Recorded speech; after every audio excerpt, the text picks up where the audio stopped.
Hello, beautiful friends. I am Laurel, Bleadon-Maffei with Illuminating Souls, welcoming you to this episode of Sleepy Bedtime Blessings, a podcast designed to help you rest, relax, and fall asleep, all while deepening in your connection with your beautiful team of angels who love you so. If we're meeting for the first time, I am an angelic practitioner, a spiritual teacher, and an encourager of souls. And I do this through one-on-one angel sessions, which take place over the phone. They're an hour long, and they're filled with love and wisdom for you. I also offer soul mentoring, which provides for ongoing consistent support as you move through a time of transition or growth or healing. And I also offer a variety of classes designed to inspire your spirit. And you can learn more about my offerings at my website, illuminatingSouls.com. I also have a Facebook page of the same name and a daily inspiration email blast where I will send you an inspiring message every weekday. Just visit my website and you can learn all about it. But for now, the angels and I are here to help you rest. And I want to begin by saying thank you for finding your way here. Perhaps you're listening because we know each other, or you've participated in a class, or you're part of the Facebook page. You bring your love there. So whatever led you here, I am so deeply grateful. And if you have been enjoying the podcast, I have a small request. And that is if you would please go leave a rating or a review on iTunes or Google Play or wherever you listen to the podcast. That would be wonderful. It helps other people discern if this would be a podcast that they might enjoy. So thank you in advance. We're getting the word out there through word of mouth, because between you and me, I don't have the energy or inclination to do any marketing push myself. I am relying wholly upon divine marketing, angelic marketing 101, to ripple word of this podcast out into the world so you can be a part of the Sleepy Bedtime Blessings family by rippling word of it out into the world. And I will be so profoundly grateful for that. So thank you. So as I record this, I am kind of in a wandering space of consciousness. Oftentimes when I get ready to record an episode, I have a sense of where we'll go. Not necessarily in the first part of the podcast, because this first part tends to be a bit of channeling with the angels, a bit of stream of consciousness. But I typically know where we're going in the second part of the episode, which is when I read you a story. And I will tell you today, I'm not quite sure where we're going. I woke up this morning with some ideas, and when I read to you something from public domain, it has to be published in 1926 or earlier. So I do a considerable amount of research finding elements to share with you. So sometimes I'll read to you from a book. We've been reading from Little Women or Anne of Green Gables. Sometimes I find an old magazine or publication and read excerpts from it. And I love doing those because I love history, but those tend to take a little more time because I have to read through quite a bit to find the content. And then I also tell you stories. And I'm not sure what we're going to do right now. And so I want to sort of contemplate the fine art of wandering with you in this first segment of our podcast. As a creative being, I find it so helpful to give myself permission to start in the middle, in the messy middle, when I don't really know the beginning and I don't know the end. It's a lot like life, right? Life requires quite a bit of wandering, exploring, seeking. And so if you're in a place in your life where you don't yet have the answers, let it be okay. There's something about being in the middle. There's something powerful about wandering, about seeking. And it can be uncomfortable sometimes, but especially in a time like the one that we're in. So much about life is shifting. And we can't always see where we're going. I think I may have shared this quote with you before. I know for sure I've shared with you one of my favorite quotes from Rilke, which talks about living the question. He says, this is me paraphrasing, sometimes you have to live the question because it is through living the question that you will find one day that you have lived your way into the answer. And that quote brought me so much comfort as I was going through my awakening, because it felt like the foundation of my life was crumbling away. And I didn't know who I was becoming. And that was scary. Who was I going to be when I came out the other side of whatever this was that I was experiencing? So, this idea of living the question was really powerful. But here's the quote I want to share with you right now. So, as I've shared with you before, I love television. And I was an early adopter of MTV's reality shows. So, Real World, Road Rules, The Challenge. I still love The Challenge, I just have to tell you. I love watching it.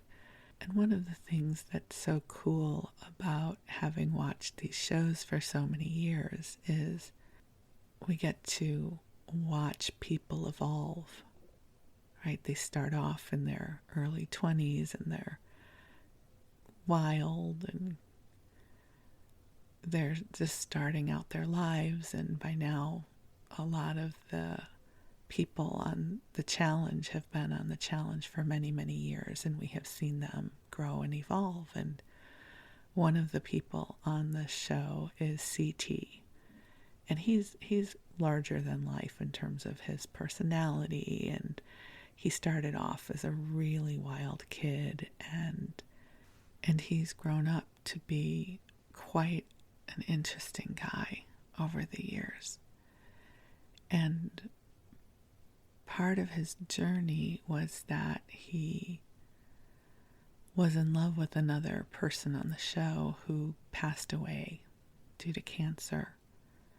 And these things change us, right, somehow. Not that I know him personally. I don't really know what that meant for him, but they had a show a few years ago where he was getting married to his current wife. And so MTV made a show of it, and so a lot of the cast members were coming to the wedding. But this is the reason I'm bringing it all up. I know this might be sounding incongruent, and you're wondering, what does this have to do with angels, Laurel? And I don't know that it has anything to do with angels. There's no big angel ta-da that's going to happen after this, but there was a moment right before his wedding when his cousin was asking him if he was ready for this, asking CT if he was ready for this, and CT said this. This is the whole reason I have told you this whole little tangent. He said, "I thought I knew my answer, and just when I knew my answer, life changed the question." Is that not so profound? Just when I thought I knew my answer, life changed the question.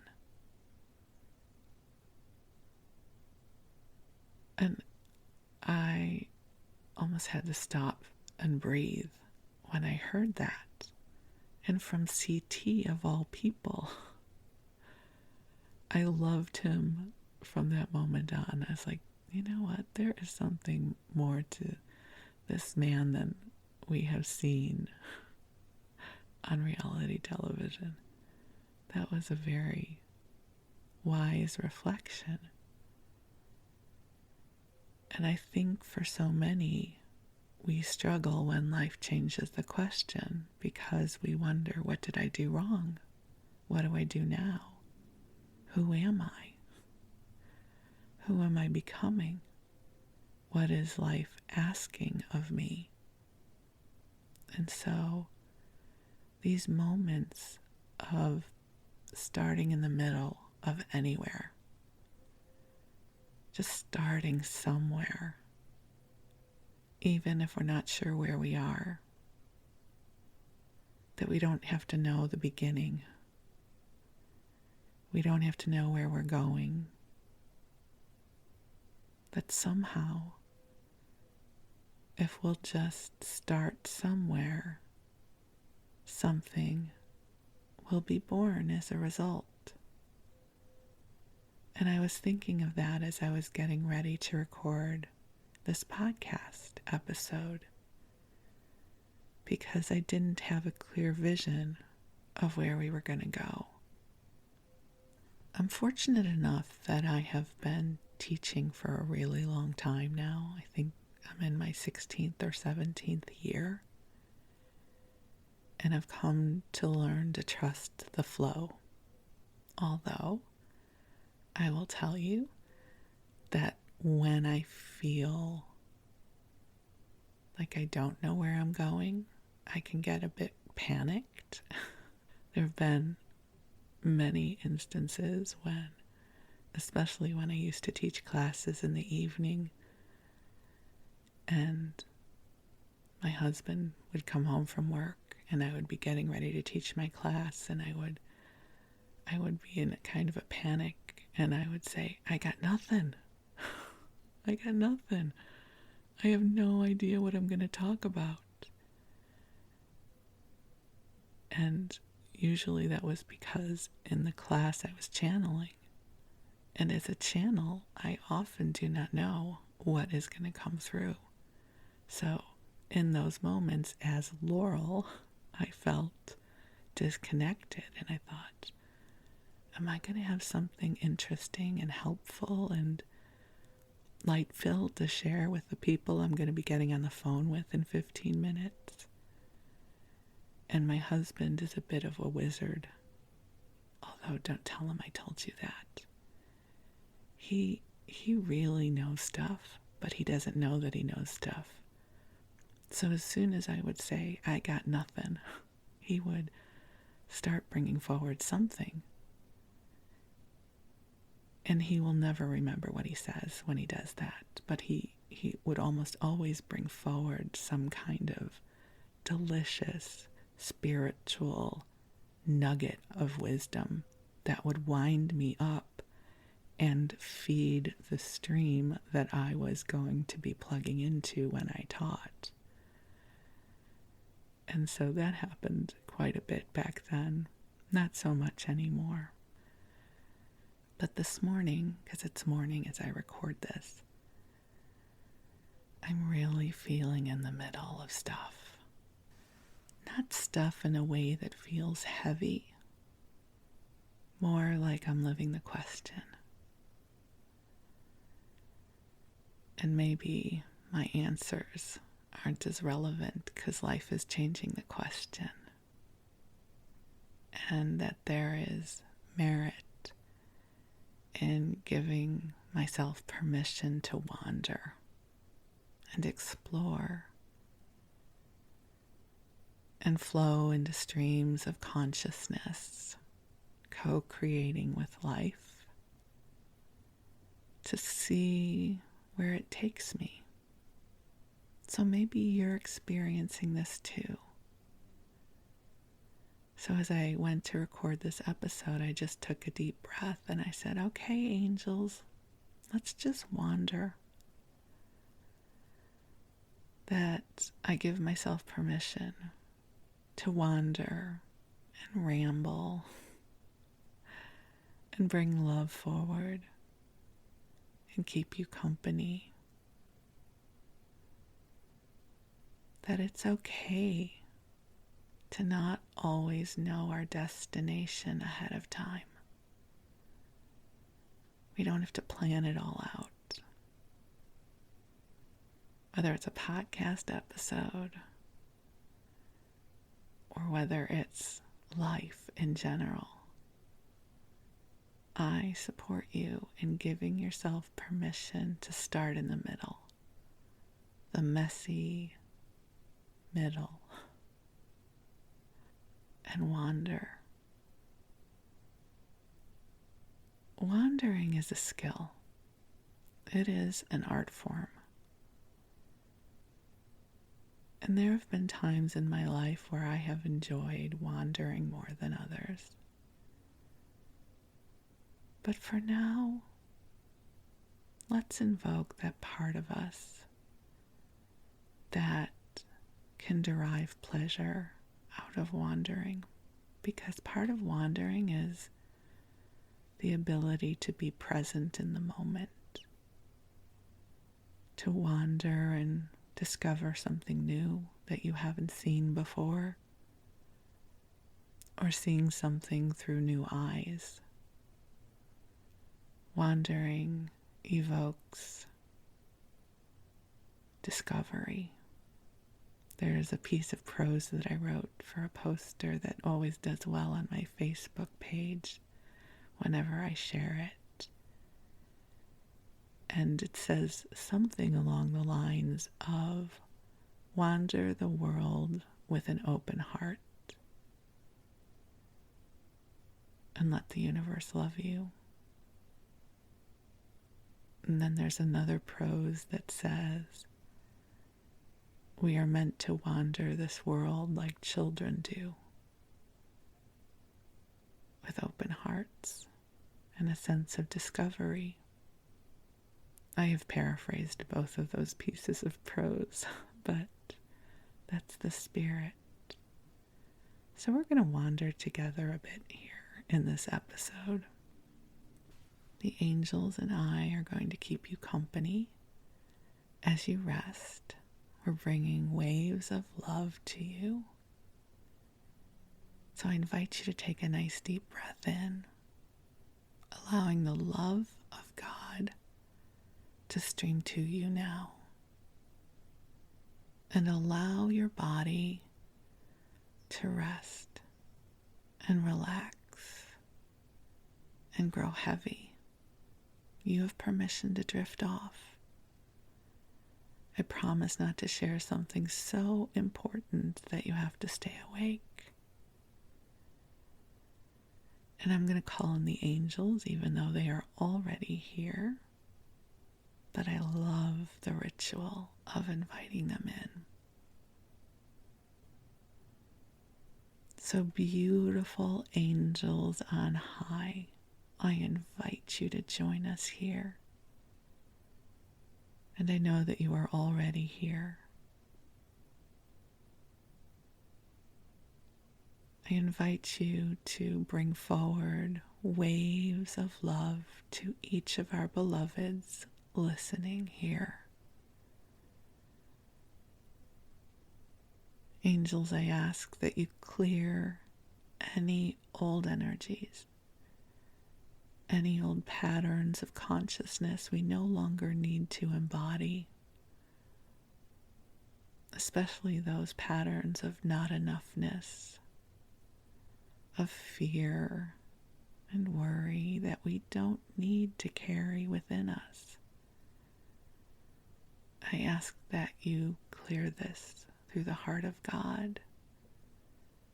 Help to replenish and restore our spirits so that we are so deeply connected with our authentic self that we are more deeply connected with our guidance as well.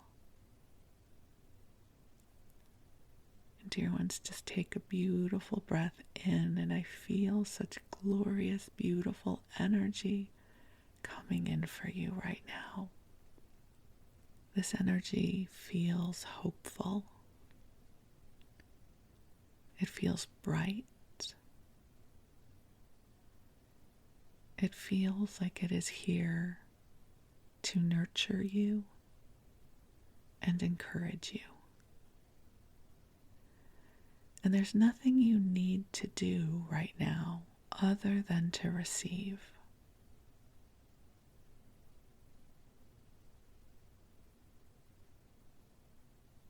And breathe and allow yourself to rest.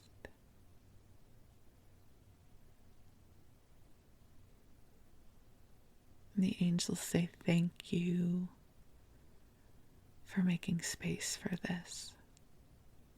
Thank you for saying yes to receiving the love that is here for you. You are precious in this world, and we are so deeply grateful for the gift of you. And so you rest and drift off, and while you do, I'm going to ramble and tell you a story. So, filing this under the fine art of rambling, I will share with you the inspiration that I had for this episode, and really not sure where it's going to go. I thought I was going to read you a story, but as I kind of tuned into the energy, I thought, I don't know. That's not feeling like where we're supposed to go. And then when I was in the shower this morning, and for those of you who know me, I tend to get lovely downloads when I'm in the shower. And I've learned to lean into them, because often when I get inspiration in the shower, it always leads somewhere magical. But part of the reason, I guess, I was not sure and why this sort of feels like the middle of an invitation is because often when I get my inspiration, I see the whole blueprint of where we're going. And I don't have the blueprint right now. The angels are just saying, just go, just ramble. It'll take you somewhere. And it doesn't have to take me somewhere super profound, right? One of the things I love so much about sharing these stories with you is they really are snippets of my life. Just little snippets, like if we were going out for lunch, we would tell each other stories from our life, right? We might fall into a conversation where we talk about our first pet, and I would tell you about my dog Christy, and you would tell me about your first pet, right? It's not that these are the most profound stories of our lives, but there is this joy in sharing snippets of our life together. And so I get to do this with you. So this morning in the shower, I got the hit to share with you about my experiences of Evanston, Illinois. Evanston is a suburb of Chicago that is east and a little bit north of Skokie, where I grew up. And part of the reason I wasn't sure about this being a theme is I thought, do I have anything that interesting to share about Evanston? But apparently the angels think that I do. So let's see where this goes. At first I thought maybe the angels wanted me to read to you about the history of Evanston.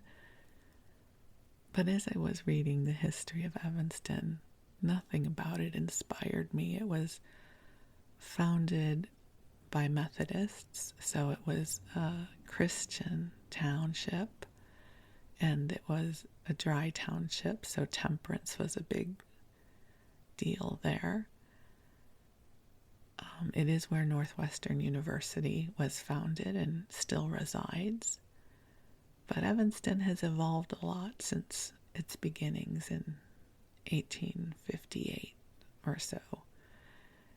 And so I thought I would tell you about my Evanston, which was the Evanston of my high school years, which would have been mid to late 70s and early 80s before I moved to Los Angeles. So as I said, Evanston is home to Northwestern University, and it's a gorgeous campus, just beautiful. And Evanston, when I knew it, again, I can't speak a lot to what Evanston is like now because I've lived in California for over 35 years, even though I visited back there a lot. But I loved Evanston growing up. It's a really beautiful town or city. I think it's referred to as a town. Forgive me if I'm getting that wrong. These things are important. Like Skokie is a village. I'm thinking it's a town because of Evanston Township. It's on Lake Michigan, and there are parts of Evanston that are so beautiful. Back in the early 1900s, many wealthy people moved to Evanston, and huge, beautiful homes were built. Extraordinary homes. If you get a chance, go onto a real estate app and look up some of the big old houses of Evanston. They have magnificent woodwork, wood paneling and architecture details, and they're enormous and beautifully landscaped. So in my earlier years, even though I always wanted to move to Los Angeles, my backup plan was to somehow get a mansion in Evanston on the water. I was always mesmerized by Lake Michigan. It was the closest thing we had to an ocean. And so that was my dream, that I would get a big old house in Evanston on the lake. That was my plan B. Or in the John Hancock, which is the huge high rise in Chicago, but that's another story. And once I turned 15 and 16, I had a group of girlfriends that I went everywhere with. We didn't go to the same high school, but we met through community theater, and we traveled as a pack, which I think at that age is what we do, right? We would travel in packs. we were just at the age of beginning to drive, and that gave us the freedom to go where we wanted to go.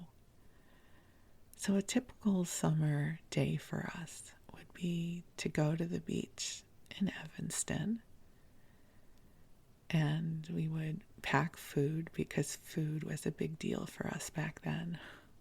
And we would go to the beach, and the beaches in Evanston are good. They're not like ocean beaches, with miles of sand. Well, kind of rocky.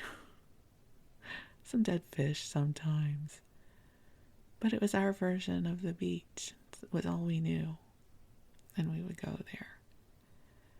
And then, after we had enough of the beach, there was a restaurant that we loved in Evanston called Fritz. That's It.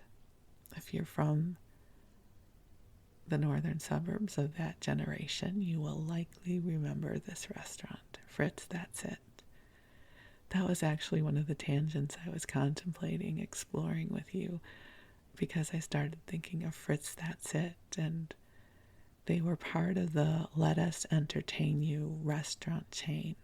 And it's let us as Lettuce, as in romaine lettuce, not, allow us. It was about leafy greens. Let Us Entertain You. And they're still in business. The Let Us Entertain You, not Fritz. That's It.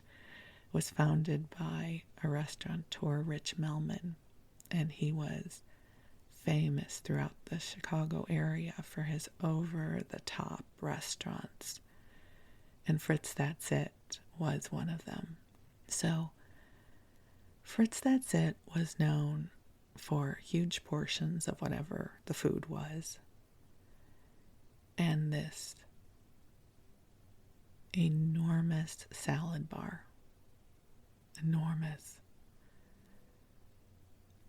It had everything on it that you could imagine, including this amazing dish called chocolate chip cream cheese. It was a dip, which basically was cheesecake in dip form with chocolate chips.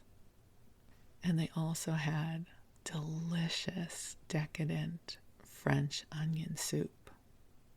Now here's why I'm telling you about these two dishes. So my girlfriends and I were probably 16, 17 years old at this point. And it would be the late 1970s. So we certainly had grown up with diet culture. I had for sure, because I had been on Weight Watchers by that point. But, unless you had this little pamphlet of a calorie counter book, we didn't know about calories. Like, we didn't know this stuff. Now you go to Burger King or whatever, Chipotle, and everything has the calorie counts. Like, we understand how calories work now. We didn't know that back then. We didn't know how many calories were in things. We didn't know that stuff. In our mind, soup and salad was diet food. What did we know? So we would go to the beach, and then we would go get soup and salad at Fritz. That's It, because that was healthy. But there was nothing healthy about what we were eating. So we would go to the massive salad bar. I mean, you've never seen a salad bar like this unless perhaps you go to Vegas.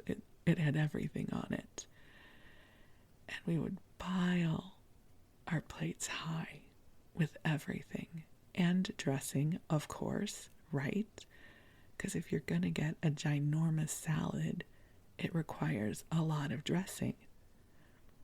Blue cheese dressing, we loved. I think we all had a thing for blue cheese dressing. And of course, chocolate chip cream cheese, right? It's cream cheese. What's bad about cream cheese? It just has a few chocolate chips in it. And we would get the French onion soup, which, if you've never had it, it typically is very buttery. Like, there's butter in there. I think that's what they, cook the onions up in.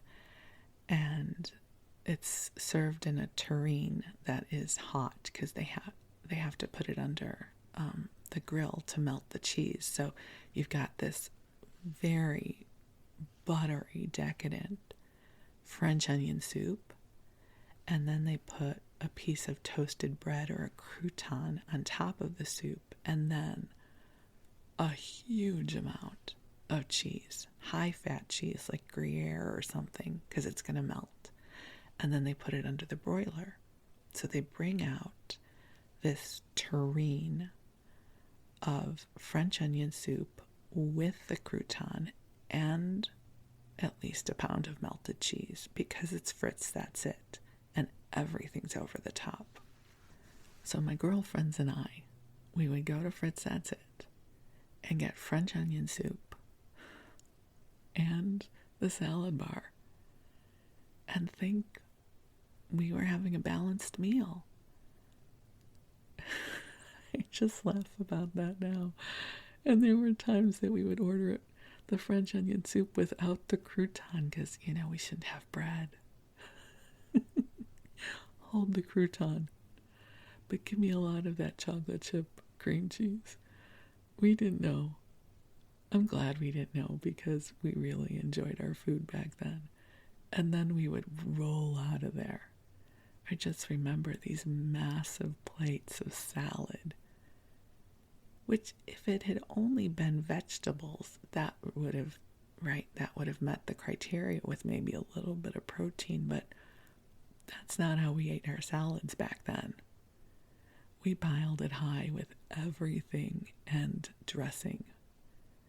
With the French onion soup, often sans crouton, because we were on a diet.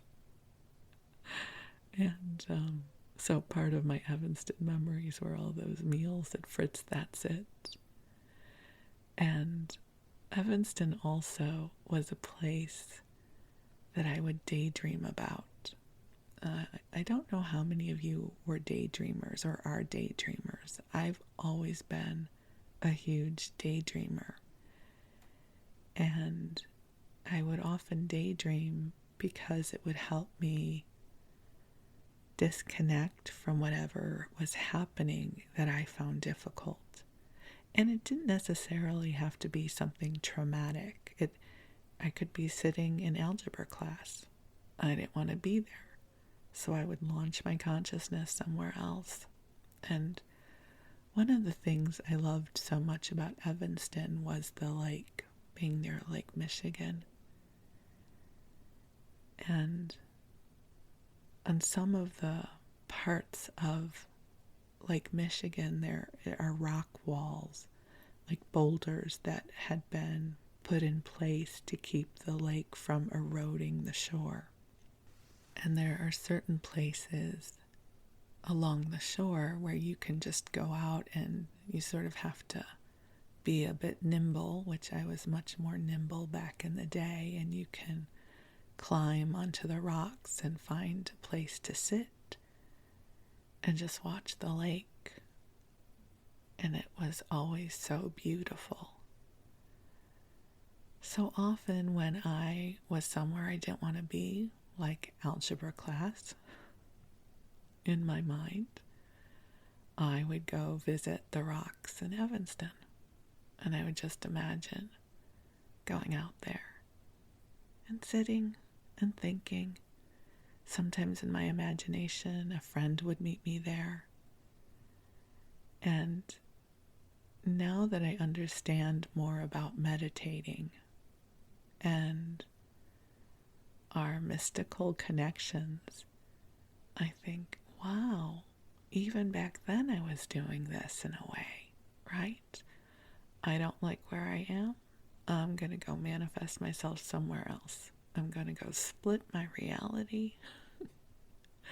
I'll keep enough of myself here in the desk, at the desk, so no one knows that I'm missing. I'm going to go sit on the rocks in Evanston. And while I'm at the rocks in Evanston, I'm going to play the guitar. Even though I don't really know how to play the guitar in life, I'm going to play the guitar while I'm there. And a friend is going to join me. And so I would have these expanses of time where I would just almost bilocate, and the rocks in Evanston was one of the places that I would go. One of the things I did when I was trying to understand why the angels had me focus on Evanston for this episode was to go and look up real estate in Evanston to see what kind of old houses were available. And I found this one house for sale, and it's $3 million. So just a little spare change there, but it's right on the lake where the rocks are. And it's an old house. I think the listing said it was built in 1908. I don't know. Honestly, I wasn't paying attention to that part. But it has been extensively landscaped so that there is a brick patio right at the rocks overlooking the lake. And a part of me, when I was looking at the listing, I almost wanted to cry, because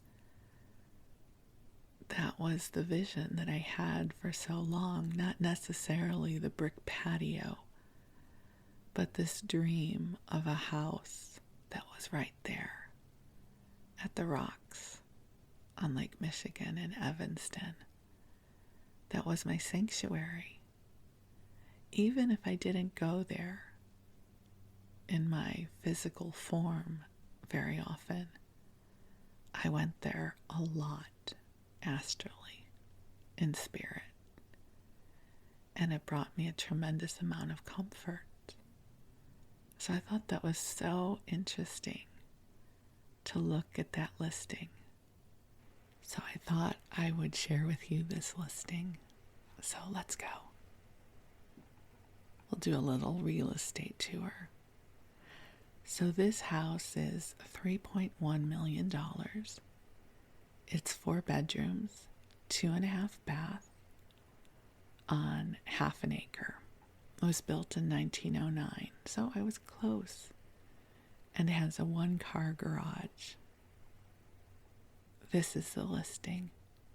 Magnificent opportunity to own a private lakefront retreat with exclusive riparian rights. I had to look that up. That's water rights to like the bank of a lake or a river. Situated on over a half-acre lot with 55 feet of lakefront access and an expansive length of 411 feet.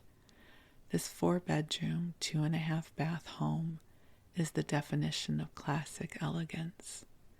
Enjoy your morning coffee from the rooftop deck, watching the waves crash against the shoreline. No detail was overlooked in the $1 million landscaping project, including the installation of 2 beautiful rear brick paver patios ideal for alfresco dining. The custom kitchen has been remodeled with the crisp white cabinets and an abundance of built-in storage. Isn't that beautiful?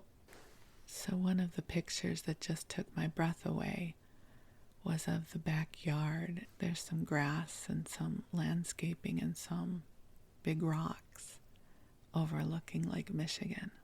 And then there's a picture of the rocks, just the rocks leading into the lake. And that was the place that I found so much comfort during those tumultuous teenage years. Even if I didn't go in person, I went there in consciousness. So it's so interesting that this wandering, this rambling that the angels have led me on today led me back to remembering the rocks in Evanston. And something about seeing that picture, it felt like home. Isn't that interesting? So, there were aspects of Evanston that I just loved growing up. And no big story to share with you here, right? Just little snippets of a place that I loved, that helped create an imprint for me that felt safe and that felt welcoming. And in my later years, I would still go to Evanston quite a bit with my mom and dad. So there's a restaurant in Evanston. It might be Wilmette. Wilmette and Evanston are really close to each other, so forgive me. Maybe just over the border into Wilmette, I'm not sure. But it's the original Pancake House, Walker Brothers.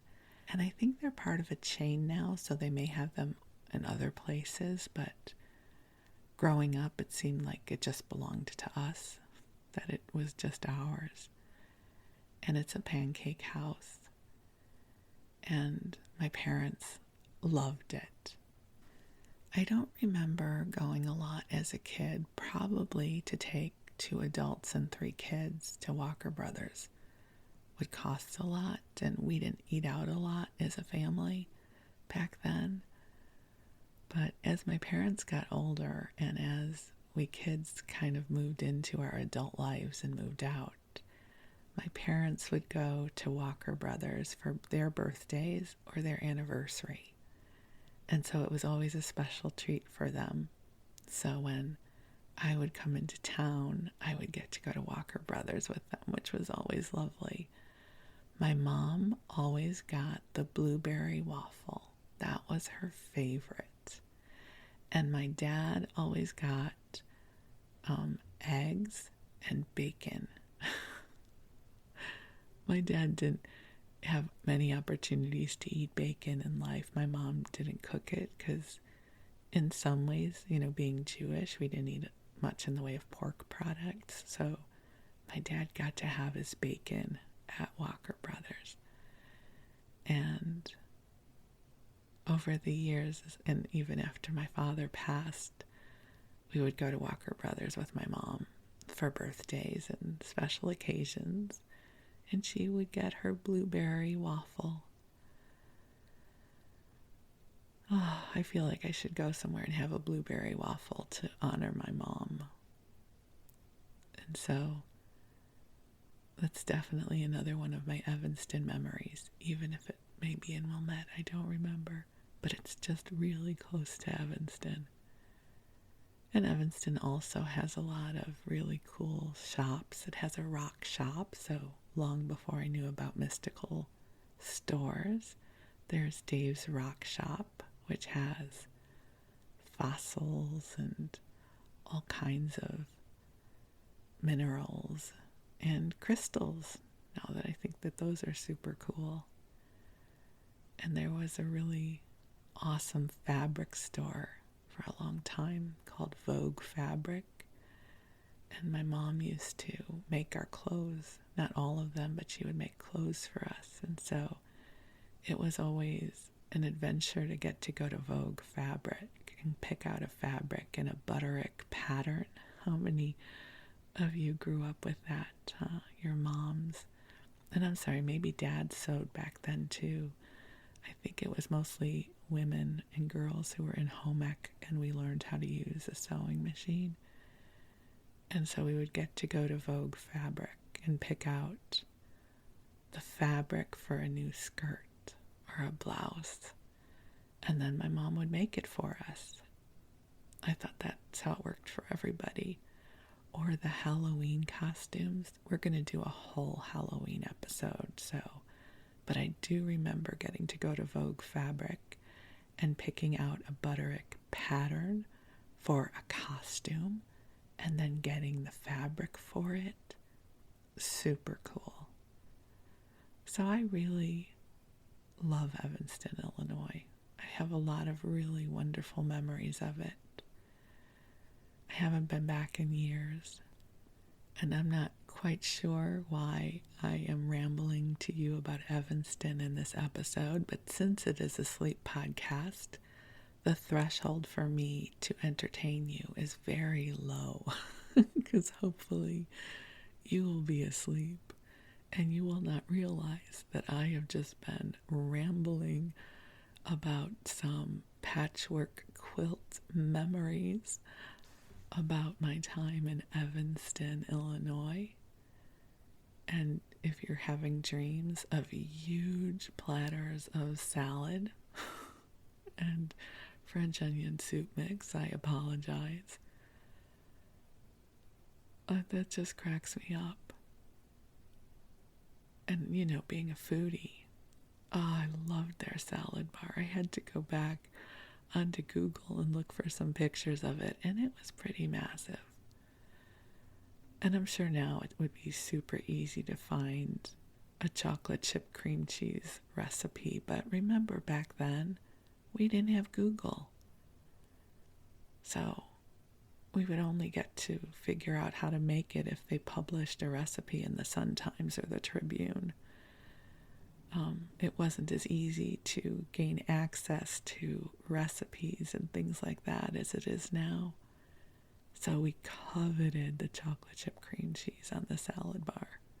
I'm sure we ate 2,000 calories back then at a single go and thought we were being good. And just as an aside, Let Us Entertain You had a restaurant in Beverly Hills called RJ's, and they also had a massive salad bar. But by the time I moved to LA, I understood nutrition a bit better. So I did not go crazy on the salad bar like I did in my teenage years. But we had the metabolism of teenage girls back then, so we could handle it. But just envision, 5 or 6 teenage girls, giant plates piled high with salad and dressing and French onion soup. That just cracks me up. So, as I've shared with you before, almost every memory I have is associated with food. So there you go. Somehow in my wanderings, in my memories of Evanston, I have included with you 2 different food memories. Fritz, that's it, and Walker Brother pancakes. See? That's how everything lives in my consciousness. And I also managed to weave in early experiences of what we might call wandering meditation to my rocks in Evanston.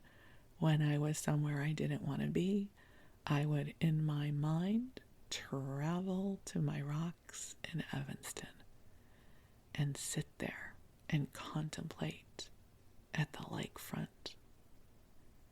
And I've also shared with you an early dream that I would grow up and be someone who had a house on the lake in Evanston, which did not come to pass. But that's okay because I love my life now. And this is where I live. And I live a life now where I rarely wander off somewhere else in my mind because I enjoy being where I dwell now.